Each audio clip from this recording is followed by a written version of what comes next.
Good day to you. Do you know any redheads? People with red hair? Anybody in your family have red hair? Are you a redhead? Yeah, redheads are on my mind because for some reason on my Facebook feed, I got a link to a redhead convention in Ireland, one of the countries known for redheads, along with Puerto Rico, Sicily, Italy, and other places across the world known for redheads. I don't know why. I don't have any redheads in my family. I don't belong to a redhead group. I don't belong to anything in Ireland, but I got that link and I took a look at it and I saw a bunch of redheads, a lot of photographs of redhead people milling around in Irish scenery. And the comments that were on the Facebook feed were really various. There were lots of different kinds of comments. One person said, I am a redhead, but I wouldn't go to this. It makes me feel creepy. Another person said, "Oh, I've always wanted to take my two twin daughters, who are both redheads, to this event." So, to what extent I'm going to be thinking about that in the future, I don't know. I did think about it a little bit while I was driving around today and I was looking for redheads, and I did wonder more what it would be like to be a redhead. It's an example of a kind of an emerging effect in my mind that's happening to me by virtue of having looked at some media content, in this case social media content. It's having an effect on me. And that is in fact my lead in for today's class. We're talking about mass media effects. We're taking on chapter 2, taking on the second chapter of the book. Hopefully you're developing good habits for this class. The successful student is a student who's doing the readings, taking notes, really paying attention to what is talked about in the chapters. A successful student is watching the instructor videos, taking notes on that as well. The quiz questions are coming from both. And the successful student is staying up on your RSC posts and doing those every single day. So as we head into mass media effects, let's open things up a little bit more by saying we all know, right? We all know that mass media can have a big effect on how society thinks about and deals with big issues.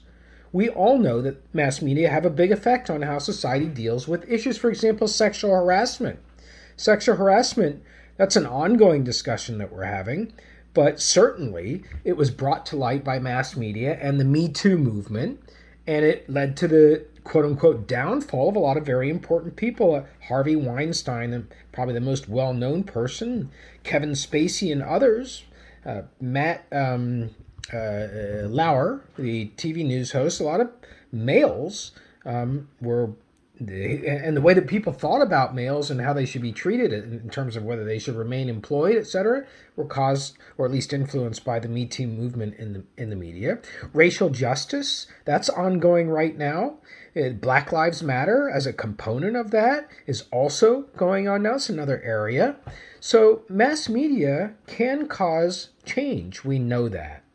So let's trace now to when media started to be studied to understand the change that media can cause in society, because we're not just going to let media go on and on and on and develop and without really understanding the effect that media have.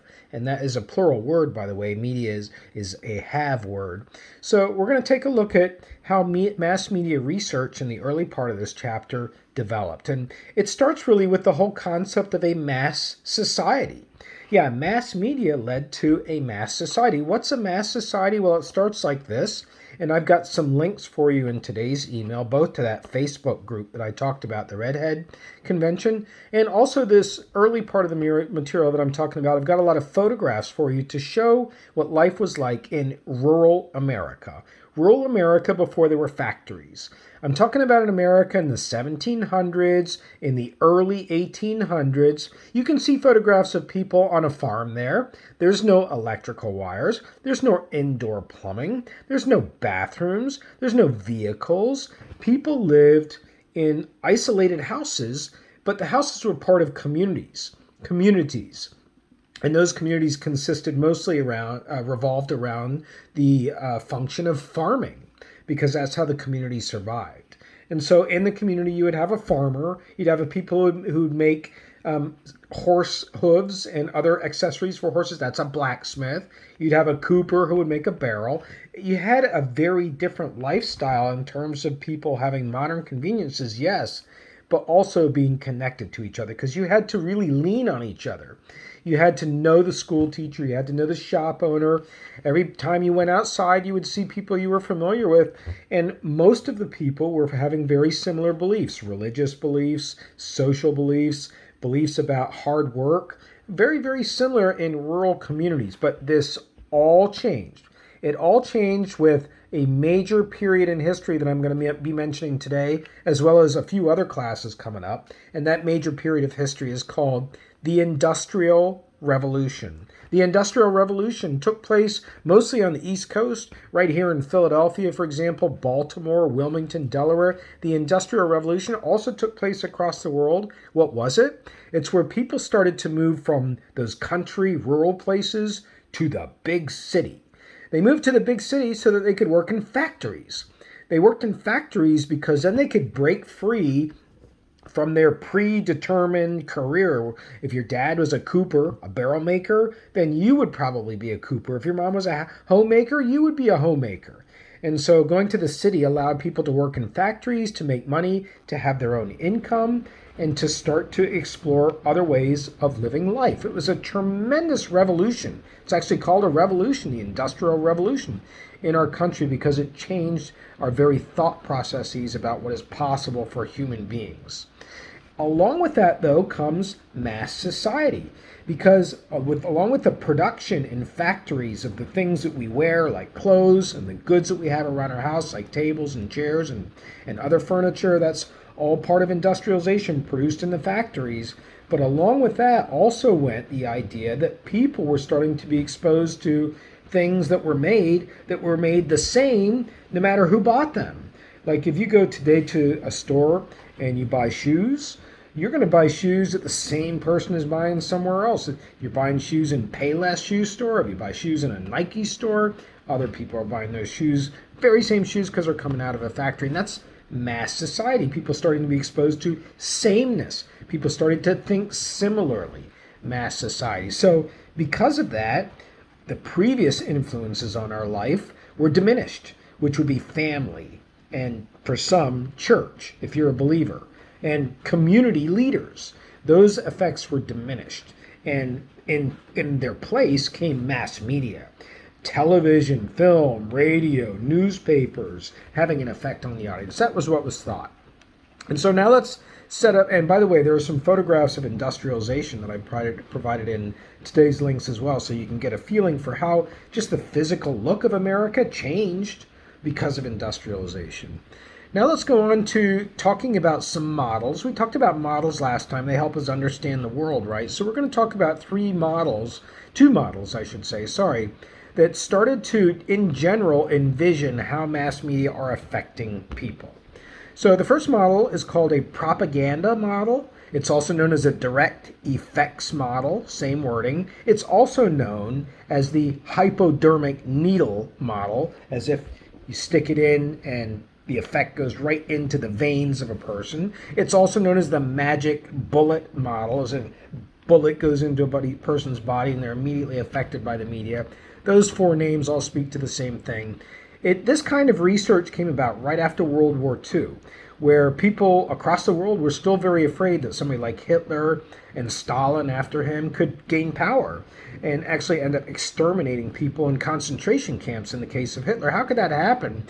So we want to study the role of media so that that can never happen again. And so there was the thinking after World War II that media had a profound effect on the audience, a direct effect, a propagandistic effect, because of an absence of traditional family values. So the family, the church, the community that we talked about, gone now, in its place the influence of mass media. So the thought is that people were very passive in this environment, that when they watch media, they're not thinking critically, they're just accepting it, taking it like they're almost like, zombies or brainwashed. That's kind of what it's talking about. And there's a good example of a link that I provided in the email today. Maybe you know about the film Reefer Madness. Do you know about that film, Reefer Madness? This was a film that was put out with some government funding by a group that was proposing to tell the story of what marijuana does to people. It was a film that was put out in the 1920s. It later became a cult classic because it was so funny to many people at how the people were ridiculously portrayed. If you watch the trailer that I've sent to you, you'll see people on marijuana being portrayed as going insane, as murdering others, as jumping through windows because they're suicidal. Now, I'm not saying that marijuana doesn't play a role in people who have those experiences in life, some people, but fast forward to the year 2021, we have medicinal marijuana in the state of Pennsylvania that's used for so many different afflictions for people. And so it's an example of how the propaganda model would say that people were directly affected by this Reefer Madness film because it took so long to get the laws changed, right? It wasn't until really the last 5 years that the United States really started to expand legal marijuana to all states. And we could say a film like Reefer Madness might have caused the reluctance to do that for so many years because it had such a direct effect. Now let's move on to another model that studies the effects of mass media. And this one came along later after the direct effects model. It was in reaction to it, actually. And this one is called the limited effects model. The limited effects model. And the thinking started to evolve that, audiences are not stupid. They're not passive. They're not just sitting around just taking in everything. The audiences are actually thinking people and they make choices. And so actually the effects of mass media are limited. They are not direct. And so that's what the limited effects model says. And there were two major studies that were put together to then put together this model. The first one was by a researcher named Paul Lazarsfeld. And he did some studies of elections in the state of Ohio in the 1940s and 50s. They were called People's Choice Studies.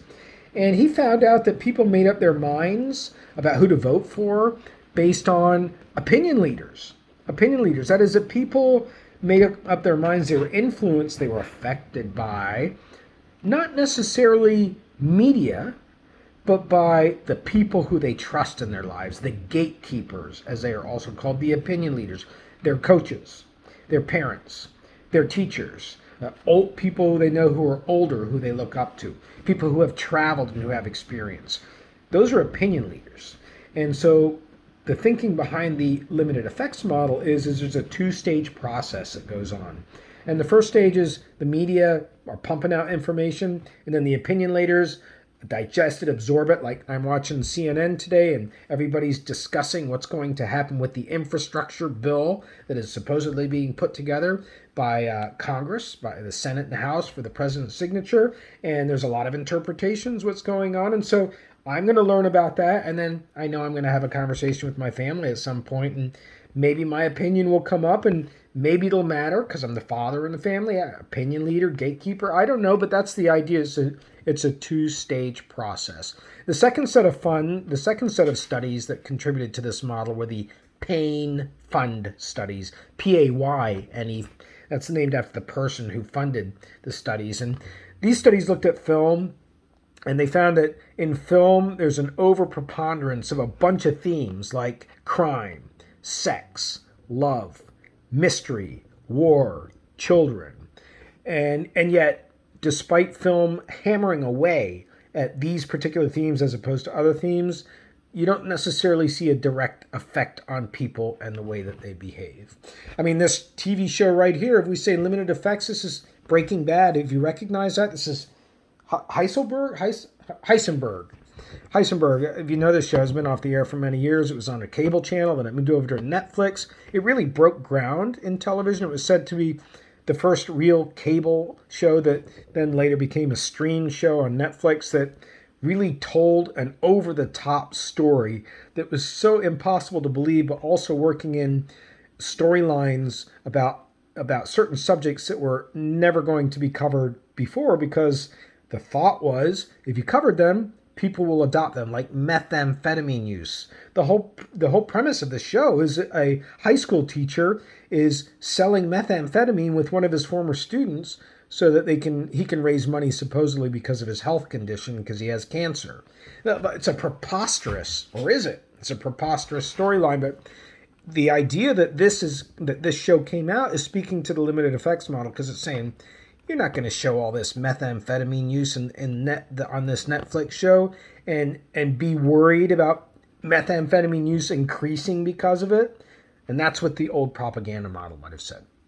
All right, time to move on now. We're going to move on now to a whole other set of research now. We're talking about research in media effects. This next area of research is called message effects. Message effects are said to have several different levels, and that is the message of the media has an effect on your thinking. My dog's chirping away over there, or barking away a little bit. That's what you hear there. His name is Finn. Let me give you a quick look. Hey, Finn. That's him over there, watching guard. So we've got several effects here under message effects. We've got cognitive effects. That's number one. Remember that term? That's about thinking. That's about thinking differently about people. I've got a PSA in the email today that will demonstrate that. It's a drinking and driving PSA. It's horrific to watch. It's very well acted. Some of the clothes are a little outdated in it, but it has an impact. I believe it has an impact. So you can take a look at that and you can decide whether it changes your thinking about how do you perceive the effects of drinking and driving, not at an emotional level, but at a thought process level. Next up under message effects is attitudinal effects. Attitudinal effects are, as you could guess, when your attitude becomes changed because of accessing media content. Again, I've got a link for you here for attitudinal effects. It's the comedian Fluffy. Fluffy's doing a skit about what it's like for a Latino and a big male Latino to go through a drive-through in fast food. And you can decide for yourself whether your attitude changes about big people, whether your attitude changes about what Latinos and Latinas have to go through when they go through really any kind of customer service, but in this case, fast food. A third message effect is behavioral effects. Behavioral effects is where we take on, like you can guess, a change in behavior. There's an ad out, or was an ad out, by Nike. I've included that in the email. And it's Nike sneakers make a man. So to what extent does the imagery in that ad then become imitated by young males, for example, 14 and 15, because they want to become a man, because that's something that's really important, society tells us, through the media and through parents, etc., to become a man if you're male. Be tough, be strong, cut a strike as you walk across the horizon, etc., etc. So this is a good example of an ad that we could take a look at and say, is it having a behavioral effect on the way that people are behaving? And then a final message effect is the psychological effect. And I don't really care for that term, psychological effect, so I'm going to replace it with my own term, and that is physiological effect. Because what a physiological effect is where your body reacts to the media content. You know, like when you watch a horror film, any of the Halloween films, or any of the Friday the 13th films, or any of the Final Destination films. When you watch any of those films, you have anxiety, you have adrenaline, you have anticipation, right? Your heart is beating faster. You might be sweating more. You might move up on your seat. All of this happens to you without you really controlling, right? It's a physiological, that's what that means. Your body changes, physiological effect. Now we're moving on to another kind of effect. It's called the medium effect. Effect of the medium.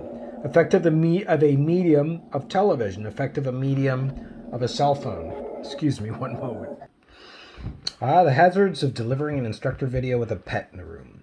So yeah, we have medium effects. Medium effects is studying the medium, the actual physical thing that's carrying the media message. There's a famous scholar who spoke a lot to this. He's a Canadian scholar. His name is Marshall McLuhan. Marshall McLuhan, no longer living. And Marshall McLuhan said that the medium is the message. Have you heard that saying before? It's puzzled people for decades. The medium is the message. What does it mean? It's saying that the importance of media usage is not really about the content. It's not about watching a television show. It's not about calling somebody on the phone. It's about being on the phone. It's about watching television, period. That's why when you go to bed, you have your routine and you're on your phone and you're looking at your phone and you're scrolling and really what are you looking for? Is there a purpose, or is it just about being on the phone? Is that part of the way that you wind down, or you think that you wind down before you go to bed? The medium is the message. It's like television. Television is a medium that is used sometimes to introduce people to each other who feel uncomfortable around each other, as is the example of a father meeting the boyfriend of a daughter, or the girlfriend of a son, or boyfriend of boyfriend, however you want to say it, and trying to break the ice. So you sit down in front of the TV, you watch something that both of you can comment on. It's not really about the message. It's about the medium of television is making the interaction between two people who would otherwise feel awkward around each other possible. All right, now let's go on to the next set of effects research. This is research areas. These are research areas into mass media. And this next area is called ownership effects. And ownership effects study the effect of ownership of mass media on people, which is to say, and we're going to look at this in the next class, particularly when we look at the media business, is when you have big players like Disney or Fox or NBC or Comcast or Google or Alphabet, which is Apple's parent company, that these companies have a lot of wealth and a lot of influence on the way that people behave. I mean, 90% or more of you in this class have an iPhone. I'm certain of it. I don't, but 90% of you or more of you do have an iPhone.